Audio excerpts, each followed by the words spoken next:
Nós acreditamos que vamos criar a cultura de se doar para as nossas universidades. A gente só precisa criar uma cultura aqui nessa casa de aprovar aquilo sabendo quanto custa. Nós estamos numa situação falimentar, presidente. Nós não temos segurança, nós não temos saúde. O que é grave é o precedente. Amanhã ou depois pode violar uma decisão popular de escolher um prefeito ou um governador.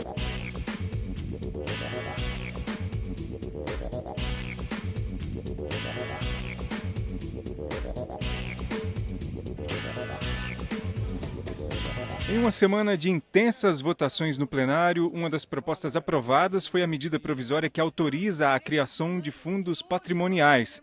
A medida provisória tem como objetivo estimular doações privadas para projetos em diversas áreas, como, por exemplo, educação, ciência, tecnologia, cultura e direitos humanos. Na Europa, nos Estados Unidos, as pessoas que têm grandes fortunas, elas doam suas fortunas para as universidades e esse recurso é aplicado no banco.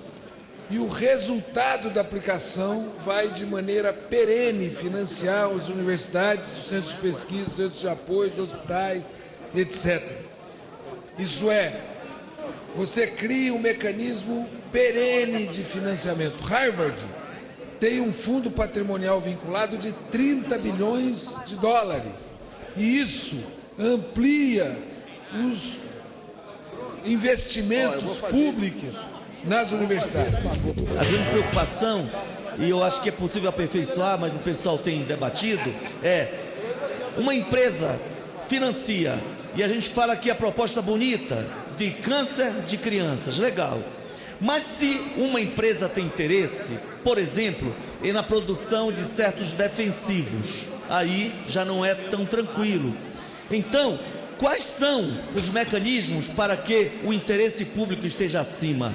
Que o interesse social esteja acima do interesse de quem financia um fundo. Então não tenho uma resposta neste momento, estamos acumulando ali enquanto pessoal, mas temos interesse em avançar na sustentabilidade das universidades e das políticas públicas de caráter social. É uma inovação legislativa importante da legislação brasileira, porque vai estimular, na verdade, essas doações que serão muito fundamentais para a cultura, para o esporte, enfim, para as mais variadas formas realmente de investimentos, já que vem aí de recursos privados. O PPS também entende que precisa fazer alguns ajustes, inclusive por isso estará fazendo alguns destaques. Os deputados reagiram a alguns dispositivos do texto. Aqui um dinheiro que é usado para educação vai deixar de ser só usado na educação e na pesquisa, ele podendo ser usado em ações de direitos humanos. Então, eu queria pedir aqui ao relatora, que retirasse, que aceitasse retirar, até porque nós vamos entrar com destaque para tirar essa parte. Assim como também, outra parte que nós não concordamos, outro dispositivo, é que permite que esse fundo patrimonial seja utilizado sem obedecer às leis de licitação do nosso país. Tudo que está neste relatório foi fruto, deputado Hildo Rocha, de um consenso entre todos os partidos, situação, oposição, com a boa vontade de todas as esferas de governo e do Ministério da Educação. Então, gostaria de que nós pudéssemos homenagear a Declaração Universal dos Direitos Humanos, que hoje nós comemoramos 70 anos da Declaração Universal dos Direitos Humanos, que nós pudéssemos fazer uma homenagem e deixar no relatório, que foi construído com todos os partidos, inclusive com o PMDB, que é o partido do senhor. Outro ponto que gerou discordâncias foi a possibilidade de dedução no imposto de renda dos valores doados a fundos patrimoniais. A emenda, no entanto, foi rejeitada. A questão dos incentivos fiscais é pegando aquilo que já existe. Não se cria dentro daquele percentual que as pessoas podem doar, não está inovando. Nós estamos usando o mesmo percentual que se dá hoje para a cultura, para a assistência social. Então, não amplia o número, o percentual de incentivos fiscais. Ora, nós não temos ainda uma cultura de doação. E através dessa medida provisória, através da conversão que a deputada Bruna fez, nós acreditamos que vamos criar a cultura de se doar para as nossas universidades, para as instituições de ensino, de pesquisa, culturais do nosso país. É importante a criação desses fundos patrimoniais, mas aí, quando chegou nessa casa, surgiu o artigo 28, que trata justamente de benefícios fiscais, pessoa física e pessoa jurídica. Aí, o problema do aumento da renúncia fiscal. Você tentou explicar aqui, mas não tem o que explicar. Quando se aumenta o rol de setores incluídos nas possibilidades de receitas de dedução de imposto de renda, de pessoa física e pessoa jurídica, aumenta a possibilidade de renúncia fiscal, mesmo que não se mude o teto de deduções. Isso é inegável. A gente só precisa criar uma cultura aqui nessa casa de aprovar aquilo sabendo quanto custa. A proposta foi aprovada pelo Senado e segue agora para a sanção presidencial.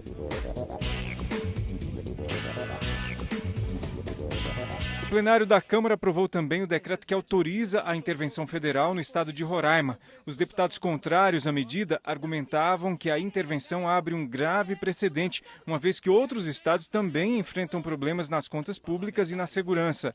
Já os parlamentares favoráveis ao decreto justificavam a necessidade da intervenção. Nós estamos numa situação falimentar, presidente. Nós não temos segurança, nós não temos saúde. A nossa educação, principalmente no interior, está parada, as crianças não estudam. Por quê? Porque o transporte escolar parou no estado por falta de pagamento. O nosso estado está em completa insolvência. Nós sabemos da importância do debate que trata dessa intervenção, porque é a primeira dessa forma que vai acontecer no Brasil desde 88. Mas eu clamo aqui para que a presidência e os senhores deputados façam o debate e ajudem o estado de Roraima a sair desse sofrimento. Não vale o argumento da crise fiscal, até porque a crise fiscal está presente em muitos governos estaduais e municipais. Infelizmente, não vale o argumento de que há crime organizado nos presídios, porque, infelizmente, é uma realidade do Brasil a presença do crime organizado nos presídios. Não vale o argumento das dificuldades de gestão, da incompetência do governo, menos ainda o argumento de que a governadora estaria de acordo. Ela pode pensar o que quiser, inclusive renunciar ao mandato. Não pode pôr em xeque as garantias da nossa Constituição, que prevê o respeito à federação, a cada unidade da federação. O que é grave é o precedente.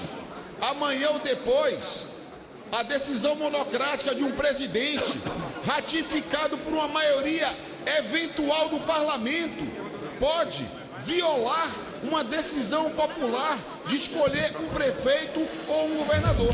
É uma barbaridade se não votarmos imediatamente, o mais rápido possível, a mensagem do presidente Temer sobre a intervenção em Roraima. O Estado, por várias razões, está exaurido. Eu fico imaginando como estará a população, deputado Arruda, do estado de Roraima, por tudo que nós sabemos que está acontecendo e pelas coisas que nós não podemos sentir. Como é que se explica que a governadora eleita pede 50 milhões de reais do presidente e ele não passa? Aí ele põe o interventor lá e passa 200 milhões para o cabra tomar o direito constitucional da governadora. Isto é um assinte, presidente. Nós não podemos concordar com isso em hipótese nenhuma. o PT vai votar consciente não a esta intervenção. Por que eu vou votar contra?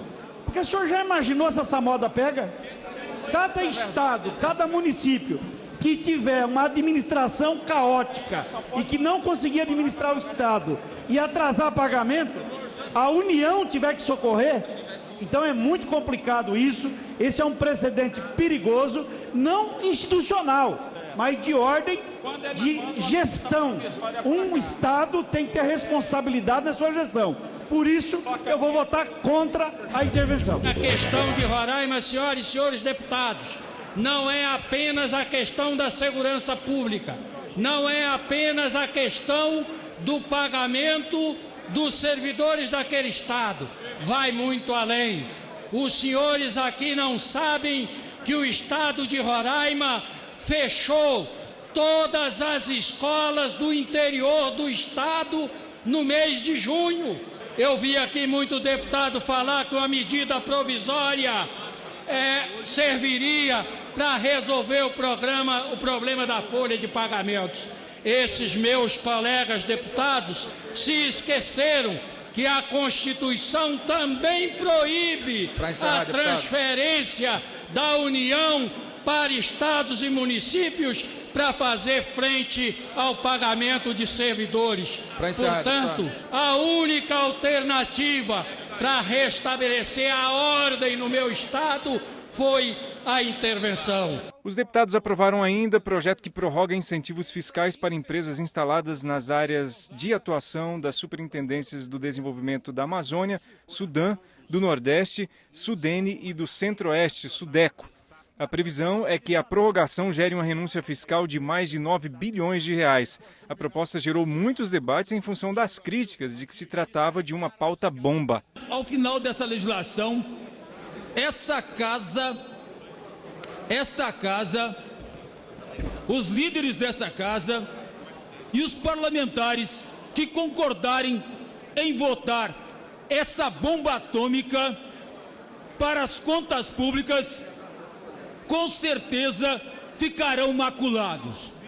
Ficarão maculados, sim, porque implica na renúncia de 40 bilhões. Escutem o que eu estou falando, é 40 bilhões. Não é dinheiro de banana. Eu ouvi aqui o delegado Valdir, que é deputado federal, e eu discordo, eu não sei onde ele encontrou esse número de 40 bilhões. Não existe, o Nordeste é 2,6, o Norte deve ser 1 bilhão e pouco. Incluir o Centro-Oeste, querem tirar?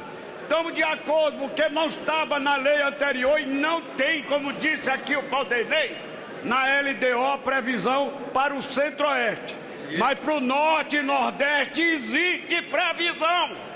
E não é 40 bilhões, não, é por 5 anos, não é por 10 anos. Então vamos encaminhar não a esse requerimento para fazer justiça às injustiças que fazem com o povo nordestino. Vocês sabem de quem é essa orientação que eu estou recebendo aqui, presidente Rodrigo Maia? Vocês conhecem, será que o presidente, o líder do DEM e os demais líderes aqui conhecem o ministro Guardia? Ele é ministro de quem? É ministro do PSL ou é ministro desse governo? O DEM é governo? O PMDB é governo? O PSD é governo? Vocês estão rasgando o apoio que vocês prometeram a esse governo? Em troca do quê? Em troca do quê? Vocês querem destruir o país? Vocês querem entregar esse país arrebentado, sem possibilidade de administrar? Bem, eu vou aproveitar que teve a polêmica dos 40 bilhões, que esse não é o valor, a gente sabe disso, para dizer e tranquilizar o plenário, já que a preocupação é o ministro Guardia, que eu estive com o ministro Guardia ontem à tarde, junto com o presidente do Banco Central, o atual e o futuro, e ele disse que ele, por questão pessoal, ele é contra incentivo, mas que no caso desse projeto de lei, a renovação de incentivos não vai gerar nenhum novo impacto, que para ele, dos projetos, é o que gera menos dano. Nós não podemos imaginar o Nordeste sem a prorrogação desses incentivos. Difícil é entender o discurso do PSL, que no passado bem recente, votou aqui para entregar R$1 bilhão para as petroleiras estrangeiras. Isso sim, aliás, R$1 trilhão para as petroleiras estrangeiras. Isso é que é rombo. Quer falar de rombo? Vamos falar desse rombo. Aqui não tem rombo, coisa nenhuma. Tem desenvolvimento para o Nordeste, para o Brasil. Outro ponto que gerou polêmica foi o que retirava o Centro-Oeste das regiões beneficiadas pelo projeto. E eu sempre digo, se tivesse um único banco de desenvolvimento nesse país, tinha que ser na região Centro-Oeste. E nós não temos. E agora tenta nos tirar mais uma vez a região Centro-Oeste desse projeto de desenvolvimento e de geração de emprego.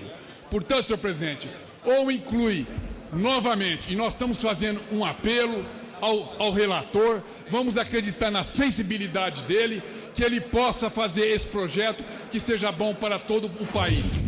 Nós estamos mexendo com o teto dos nós estamos colocando um novo incentivo para o Centro-Oeste, sem previsão orçamentária, para 3 estados que não são pobres como o Piauí, como Alagoas. Então, é importante ler. O próprio relator admitiu que não devolve, não retirou o SIDECO, porque vai ter que voltar para o Senado. O que nós estamos tratando aqui, senhor presidente, é de uma política industrial, de uma política de desenvolvimento, é de uma política que cuida de geração de emprego e de riqueza em regiões que são importantes para o nosso país.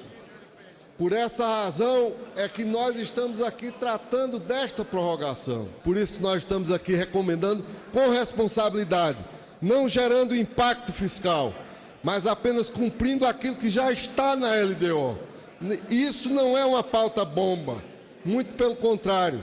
Isso que nós estamos votando é cumprir o compromisso que todos nós assumimos quando votamos a Lei de Diretrizes Orçamentárias. O que nós fizemos, portanto, foi o reconhecimento, inclusive com a ponderação feita pelo deputado Dagoberto, de manutenção do texto do Senado para a inclusão da região do Centro-Oeste, o que permite a aprovação.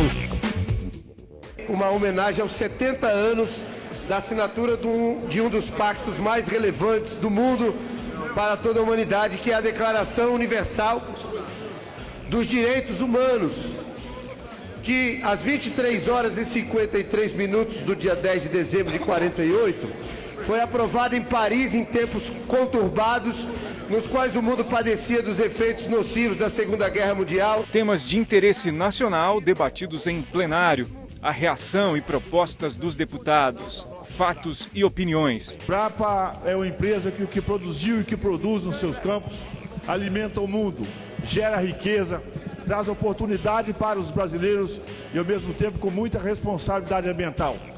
Nós sabemos que nesse momento um ativo brasileiro igual a esse tem que ser preservado. E a Embrapa tem um nome a zelar, tem uma história a zelar e com certeza é um orgulho brasileiro.